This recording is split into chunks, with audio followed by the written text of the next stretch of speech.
আপনি আপনার যে বিপরীতে ক্যান্ডিডেট আছে ওনার সাথে আপনি লড়াই করে কতটুকু জয়ের আশাবাদী আছেন আপনি? না আসলে একটা নির্বাচনী এলাকায় একাধিক প্রার্থী থাকবে। সবাই যার যার জায়গা থেকে প্রচেষ্টা করবে। আমি আমার জায়গা থেকে প্রচেষ্টা করে যাচ্ছি। তবে এতটুকু বলতে পারি, অসংখ্য অগণিত আমার সমর্থনকারী যারা আছেন স্বতঃস্ফূর্তভাবে ভালোবাসা নিয়ে মাঠে কাজ করছেন। আল্লাহ পাকের পরিকল্পনা অনুযায়ী যা লিখে রেখেছেন সেই সিদ্ধান্ত আসমান থেকে হবে। মানচার দেওয়া দাদা যে চেষ্টা করে সে পায়। আমরাও কাঙ্ক্ষিত প্রত্যাশিত জায়গায় পৌঁছার লক্ষ্যে আমাদের অগণিত শুভাকাঙ্ক্ষীরা মোমবাতির প্রতীকে বিজয়ের লক্ষ্যে কাজ করে যাচ্ছে ইনশাআল্লাহ। আচ্ছা, আমার একটা প্রশ্ন, আপনি যদি নির্বাচিত হন তাহলে আপনার এই নির্বাচনী এলাকায় কোন বিষয়টাকে প্রাধান্য দিয়ে আপনি উন্নয়ন করবেন? আমি এখানে 3টা বিষয়কে প্রাধান্য দিব। 1 নম্বর শিক্ষা, 2 নম্বর স্বাস্থ্য, 3 নম্বর উন্নয়ন।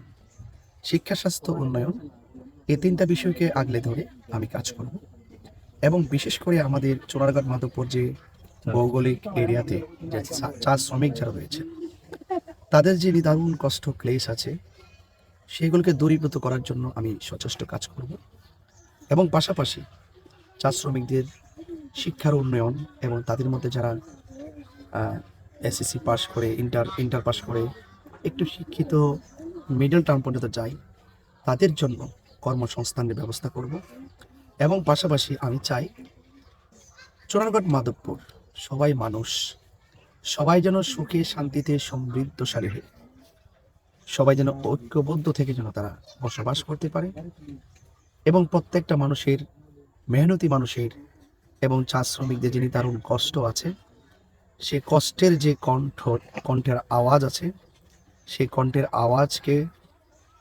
হৃদয়ে ধারণ করে মেহনতি মানুষ চা শ্রমিকদের কণ্ঠে আমি তাদের কষ্টের আওয়াজটুকু রাষ্ট্রতন্ত্রে গুরুত্বপূর্ণ জায়গায় পৌঁছিয়ে প্রত্যেকটি মেহনতি মানুষের কষ্ট দূর করার জন্য আমি সর্বাগ্রে চেষ্টা করব যদি আল্লাহ আমাকে সেই সুযোগ দান করে। আলহামদুলিল্লাহ।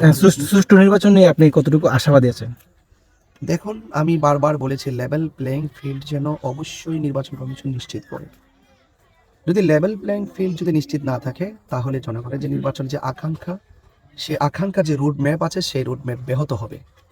তো আমি আশা করব অত্যন্ত সুষ্ঠু নিরপেক্ষ অবাধ সবার অংশগ্রহণে একটি প্রাণবন্ত স্বতঃস্ফূর্ত নির্বাচন অনুষ্ঠিত হবে। অবশ্যই যেন সেখানে কোনো আধিপত্য কিংবা হুমকি কোনো ধরনের কোনো প্রার্থীর প্রচারণার ক্ষেত্রে কেউ যেন কোনো প্রতিবন্ধকতা সৃষ্টি না করে সেটার দিকে নির্বাচন কমিশন এবং রাষ্ট্রপক্ষকে নজর রাখার জন্য আমি বিশেষভাবে আহ্বান করছি। আপনার মাজার জিয়ারত করাকালীন কোনো বাধা আপত্তি আসছে কিনা? না, মাজার জিয়ারত তো আল্লাহর ওলিদের মাজার জিয়ারত করা, কবর জিয়ারত, সাধারণ কবর পর্যন্ত জিয়ারত করা এটা সুন্নত। আর সুন্নতকে কোনো বাধা দেওয়া এটা তো কোনো মুমিনের কাজ হতে পারে না। তবে এতটুকু যে চোরারঘাট মাধবপুর এই পর্যন্ত যে সমস্ত আল্লাহর ওলিদের মাজার আমরা জিয়ারত করেছি অত্যন্ত আদবের সাথে ক্লাসের সাথে একনিষ্ঠ মনে আমরা জিয়ারত করেছি। সেটা হবিগঞ্জ স্যার চোরারঘাট মাধবপুর আশ্রম থেকে আমাকে বৃহত্তর শ্রমিক জোট সমর্থিত বাংলাদেশ ইসলামী ফ্রন্ট মনোনীত মোমবাতি প্রতীকে মনোনয়ন দেওয়া হয়েছে। আলহামদুলিল্লাহ, এখন তো জানেন আজকে আগামী 22 তারিখ থেকে আমাদের প্রকাশ্য গণসংযোগ এবং সমাবেশ এগুলো শুরু হবে। তো এর আগ পর্যন্ত আমরা নির্বাচনী যে এলাকা রয়েছে ভৌগোলিক এরিয়া সেই এরিয়াগুলো আমরা প্রদক্ষিণ করছি, পাশাপাশি আল্লাহর ওলিদের মাজার সমূহ আমরা জিয়ারত করছি এবং পাশাপাশি ইনশাল্লাহ সবার অশেষ দর বদৌলতে নির্বাচনী প্রেক্ষাপটে আমরা আমাদের সমর্থকবৃন্দ অত্যন্ত স্বতঃস্ফূর্তভাবে আমাদের কার্যক্রমগুলো পরিচালনা করছি।